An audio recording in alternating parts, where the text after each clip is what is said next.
trick that I'll share with you. I can choose a better way with every little thought I think. If I wake up with a bad attitude, I fill my mind with gratitude. I give thanks for everything with every little thought I think.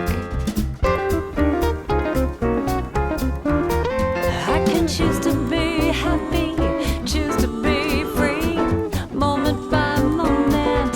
It's all up to me, 'cause what I think about, I bring about. That's the way it is, and there is no doubt. Day by day, I pave the way with every little thought I think.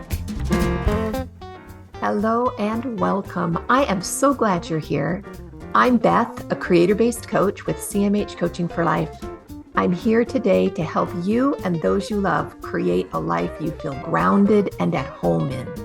Think of a life where you feel peace, love for those around you, and in a flow with just enough challenge to keep you happy and creating something wonderful. Sounds like magic, but it's not. You can create that life every single day. You can have a life full of love, excitement, hope, and creation. Our mission at CMH Coaching is to flood the earth with light through compassion, mindfulness, and hope.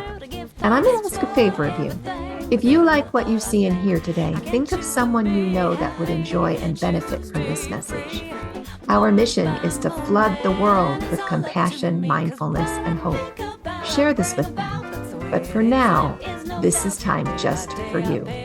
So settle into whatever you're doing and enjoy this time with the girls, where we create that one awesome, amazing, perfect life every one of us is seeking. What you thinking? What you thinking? What you thinking? What you thinking? You gotta watch your thinking. Watch your thinking. Watch your thinking.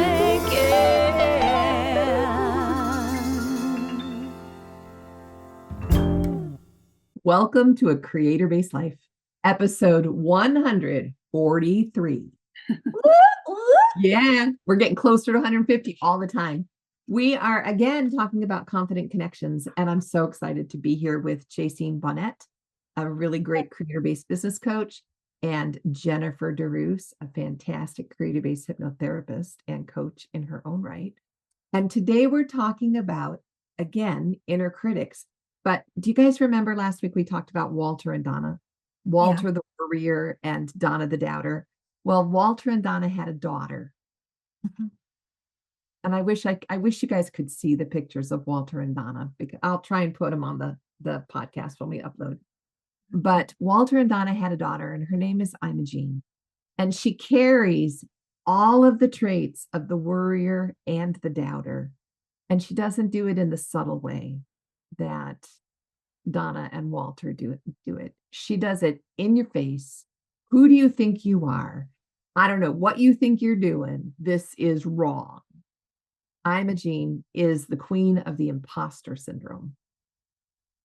And we talked a little while this morning, you guys, about imposter syndrome. I have to tell you, this is funny. I'm telling tales on myself, but I'm going in for my Tai Chi certification, and the studio head, David Dorian Ross, has asked to visit with me before we get that started. And I didn't realize how nervous I was about it, but my brain just keeps running. It just keeps running. Well, how do I want this conversation to go? And then it does. I actually had the thought this morning, who do you think you are to be an instructor in this way? Mm-hmm. And then I realized it was really getting to be a problem when I started my first session today and I got the hiccups. Oh, shoot. Hiccups. I've never had hiccups in a session before. And Imogene has just been really, really active about this conversation. She's just blowing it up in my head. And I have to keep coming in and going, oh, bless your heart. That's so sweet. But sweetie, let me just tell you, we're good. We're good.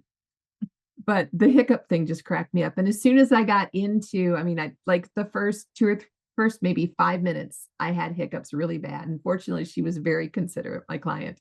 But once we got on the roll, they just went away because I was back to being me, instead of letting Imogene be the one in there that's creating these physical symptoms with all of these doubts and all of these worries and all of the not me, so much not me-ness there, in that imposter syndrome. Have you guys ever had an experience like that? I live with imposter syndrome. Yes, yes. Story.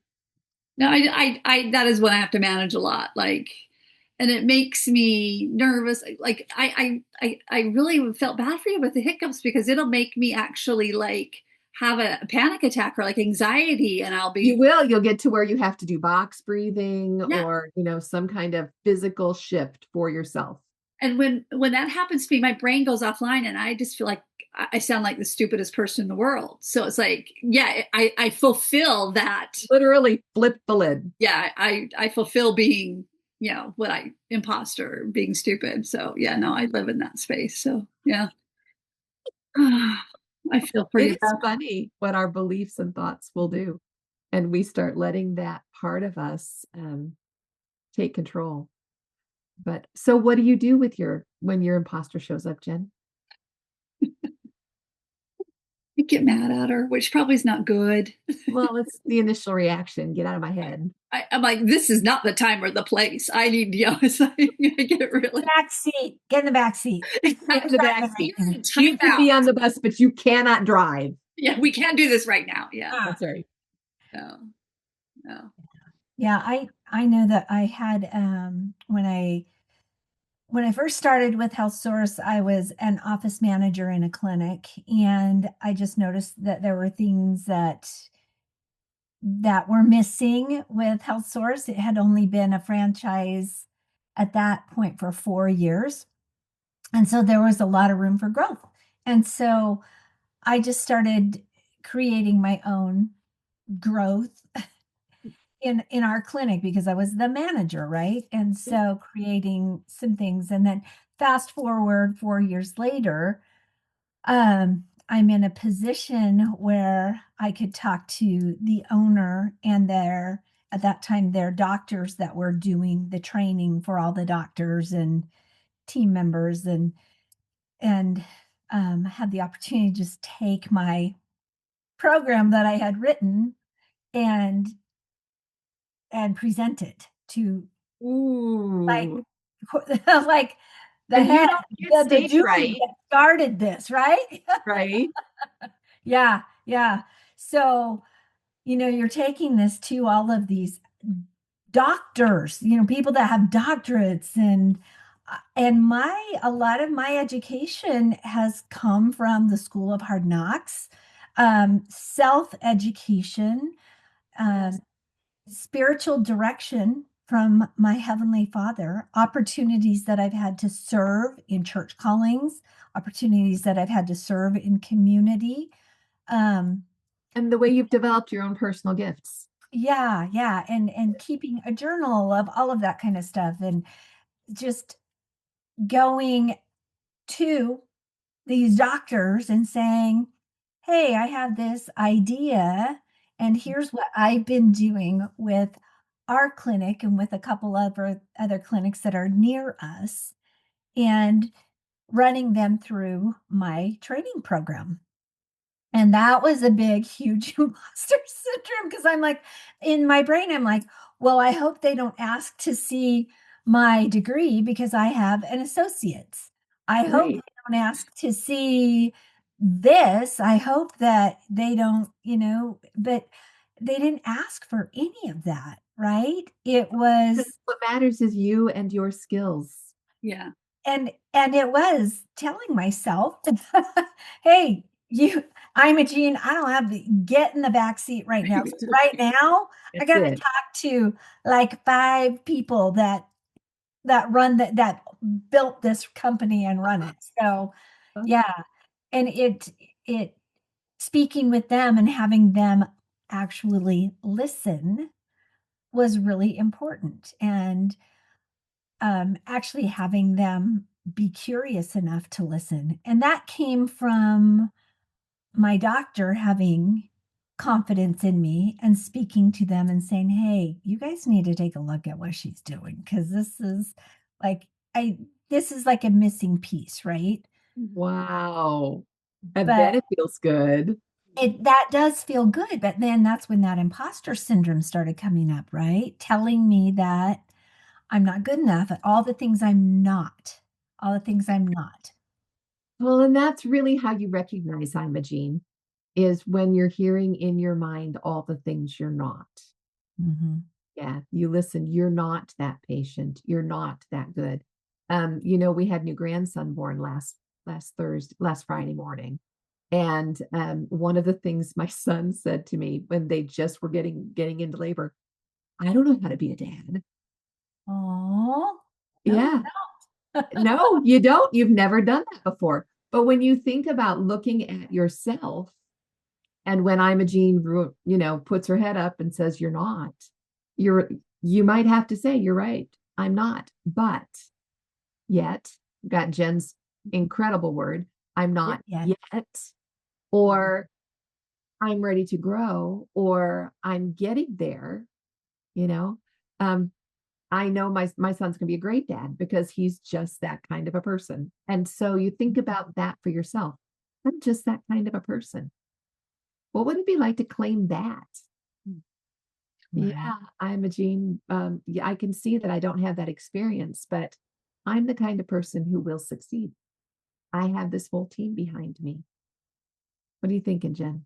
No, I'm thinking how, yeah, it's good to use the word yet, and like you can give yourself a lot of encouragement that way. But my experience was actually having a different voice in my head, because it was a voice of a important figure in my life that told me, who do you That's think good. you are? You're not that special. Yep. So you Yeah. have to then possibly work on, maybe there's some type of like because that was emotionally traumatizing to me. Yes. Oh, yeah. So there might be something that you have to work on, that it's just somebody else's opinion, that you just might have to say, you know what, you're being a poopy head, you know. Well, I find when I run into that situation that journaling really helps me Yeah, to Yeah. slow to my have to slow my brain down to the speed of my hand, yeah, write down, and I can generally discover who it was in my yeah. formative years that said it. And then me, who's now old enough, that's way older than that person was when I was in my formative years, to go in and address it with them. Yeah. And to And then different I use the imagery of, you know, because I do, when did this happen? I find like right. age, or it's an image in my head of me younger and things like that. And I go as my present self Yep. into that child and Mhm. ask the child what it needs. And sometimes that child needs me to like chew out the individual and let them know that Put was, them in their place. yeah, that was not correct to say to her. She is all that in a bag of chips, you know, that type of thing, you know. And but that's, I think, kind of hard sometimes, is when you have somebody else's voice in your head. So you may need some like coaching or therapy to help you get through that. But Yes. that's I think a deeper set of the imposter, or like the Imogene. But I like what you're saying about how to deal with it when it's just your own thoughts about yourself, Yeah. or Yeah. it's giving yourself encouragement, not good at it yet, that type of stuff. Okay, so I have some statements here that I would really love you guys to help me address. Just tell me what you would say to Imogene when she says these things. You ready? Going to pull up your expertise here. They're going to find out I'm not really qualified. Seriously, I don't know what I'm doing. That sounds a lot like what you had, Jacine, when you were Oh, yeah. starting out at Health Source. Oh, yeah. And how did you overcome that? Did you just keep showing up for work, or was there Kept something that you showing did? up. But then I also started listening to others around me, because other people around me were validating me. Mhm. There But you I go. had to believe. I had to choose. I had to choose to believe what they were saying. Yes. Choose to believe the positive. Yeah. Yeah. I like to keep a list of all the reasons that that's not right, all the reasons that I can say do know what I'm doing. That really makes a difference. When I write a list down like that and I look at it, it's like, well, duh, of course that's wrong. Of course, I know what I'm talking about. And I do it prayerfully too, because then that brings my creator in and I feel so much more validated when I'm with him, working with him. Yeah, that helps a lot. Even Okay. helping, like my daughter did this with me as well, because she took me through that. She said, okay. and she asked me the questions. Nice. Yeah. And she's like, do you believe that? Like, and then I'd say, But well, you what could do about it with a this? friend. A friend, somebody that loves you and believes in you, and then Yeah. they can help you see, because sometimes it's still hard to do it on your own, like, especially if it's traumatic and it's a belief that you've had for a long time, having Yeah. a friend that can go through it with you. Yeah. Or a coach, or the group, like the coaching clear group or the mastermind group is amazing because everybody validates and helps each other. I like what you're talking about, Jacine, is having somebody ask you those questions. But I found a really helpful question that I have to ask myself sometimes, and then I will ask other people too. Yeah. It'll when they're just so determined that it's true. I'm like, is it true or does it just feel true? I like that one. Is it true or does it just feel true? True, because a lot of times it feels true to me, but it's in the world, in a court of law, it is not true. But it just feels true to me because it is. Yeah, could it be proven in a court of law? No. No, but it feels like it can be, because it's like it's my truth. It's Because I feel small. My wound, my pain. Yeah. That So, goes right into the next one. People like me don't do things like this. yeah. Which is exactly, could you prove that in a court of law? You could not. Of course, people like you do things like this. But does that feel true? Yes, it feels true. It didn't feel true for about the first 4 years that I was coaching, though. And then after a few years of coaching and I was in my groove, I was like, oh yeah, people like me do this. Up until then, it was just, look, this is what you're supposed to do. Just go do it. Just go do it. Mhm. Yeah. And then you find your groove. How about this one? Really, I don't know why they trust me. Look at all my flaws and weaknesses. I'm not perfect. Who am I to do this? Mhm. What do you do with that? I actually admit it. Like, because Okay. I actually have taught other therapists, like I mean licensed therapists, certain things. And I will stand up and say, hey, you know what? I don't know everything about this, but I'm going to tell you what I know. And I can guarantee you probably know know more than they do, or the exact same stuff. So Yeah, I think that's one of the most helpful things is I might not know all of it, but I do know just a little bit more than they do, and I can be helpful. yeah. And Or I may not know everything, but I can ask really great questions. That's I my like that one. I like, can ask really because great questions. when I'm coaching doctors, I You're not a chiropractor. no, they know way more, or I don't own a big multi-million dollar organization, franchise, but I can ask really great questions that I help love that. them figure it out. So, yeah. a Yep. lot of it is just getting them to start thinking, Yeah. and then being able to, like, when they tell you their thoughts, being able, like you said, to ask another question to continue to get them to think and figure it out on their own. Yeah, we're not telling them what to do, we're just asking great questions. Yeah. I can ask great questions. But I do like to, like, and that takes the nervousness away from me if I stand up and say, hey, I'm not all that, but this is what I do. I'm not. And I'm open for you sharing your knowledge on this because I can learn. Yes. And people, Yes. they breathe. They're like, oh my gosh, okay, great. You're more personable. You're more approachable. You're human. You're safe. You're We're human. going to learn from each other. Yeah. Let's learn together. Yeah. Well, and that's the next one with Imogene. If only they could see behind this mask of confidence, they'd disown me in a heartbeat. Make it till you make it. I like what you just said about showing up and just being authentically yourself. Because our authentic selves really have so much to offer. Mhm. I love it. But Imogene, she believes if you're not perfect at it, Mhm. or if you're not the best one in the room, that's a big imposter thing. If you don't know more than everybody in that room, then you're not qualified to say it. And that's just flat. It's untrue. If you know how to ask a great question, if you know how to be you, you're perfectly qualified. Yeah. Because you have lived and you have learned so much more than Imogene has. You can just tell her, no, darling, get in the back seat. Little kids ride in the back seat.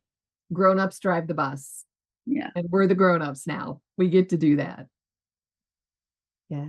Just treat them like any other inner critic. Well, I think too, like just being older and having experience and Yes. being able to understand, like I can look back at 18-year-old me who thought she knew everything. She knew she knew everything. She didn't just think it. She knew she knew Yes, I everything. knew I knew everything. And the Yep. older I get, the more I'm like, oh my You gosh, I know don't like it. nothing. Yeah. Well, So and that's how I yeah, finally found peace with the Tai Chi thing.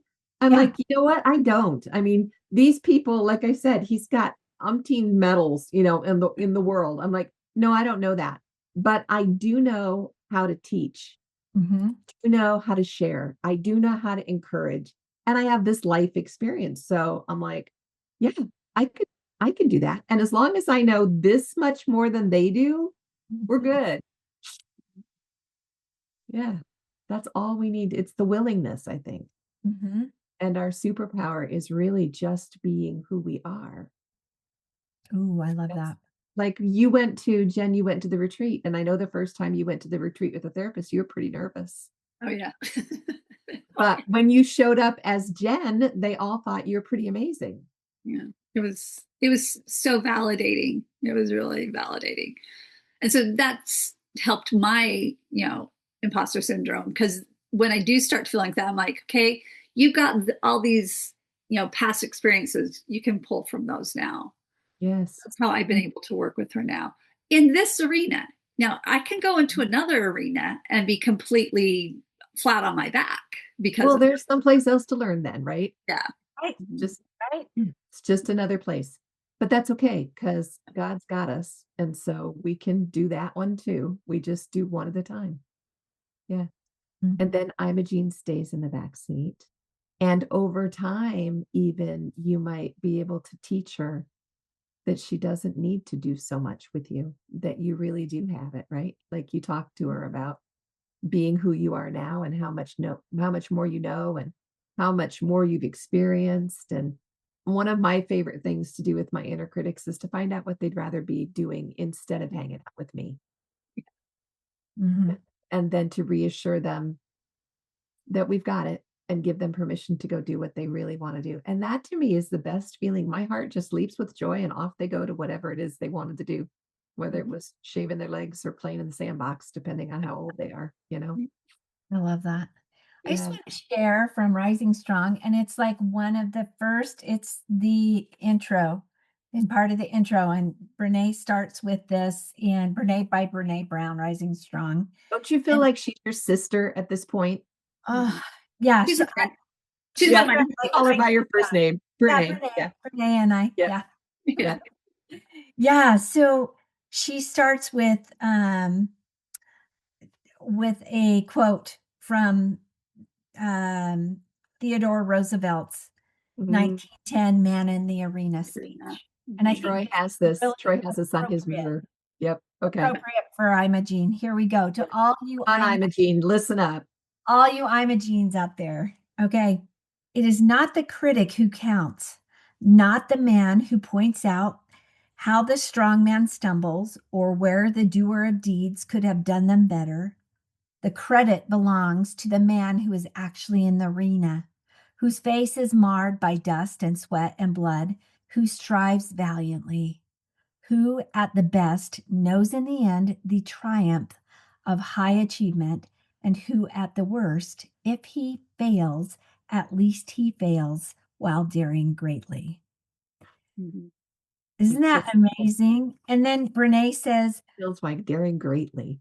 she's like, we're face down in the arena. Maybe the crowd has gone silent the way the football game does, or my daughter's field hockey matches when the players on the field take a knee because someone's hurt, or maybe people have started booing and jeering, or maybe you have tunnel vision.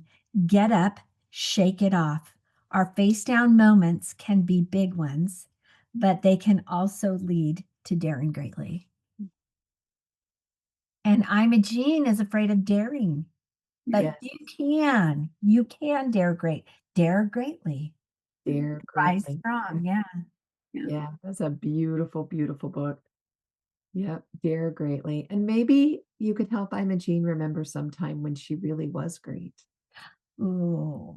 Yeah, because I know for me, when I need that uplift, I remember what I once knew with certainty. Mm. I remember my successes and I remember and rehearse those great moments, and they give me a lot of strength to get up again and brush off the mud or wipe off the mud if it's a particularly bad day and dare greatly. Yeah, I love it. Thank you so much for that. You're welcome. Thanks, you guys, for meeting. It'll soon be Christmas. I'm excited. Yes. Won't be much longer now. Are you guys doing book club through the end of the month? What's your schedule going to be like? We're just meeting this week and then we'll be done. Yep. Yeah. Yep. And So- we're going to be meeting for Coach and Clear next Tuesday and the Mhm. Tuesday after, but not on Thursdays. So there Right. won't be coach because those Thursdays are Christmas and New Year's. Yeah. And so it's going to be real nice just to have that time off. Maybe I'll enjoy a Christmas cookie or two. Who knows? I love Thank it. And we'll be back with another great broadcast, number 144, next week. Wishing you all a Merry Christmas and to lovingly care for and explain, but make her stay in the back seat.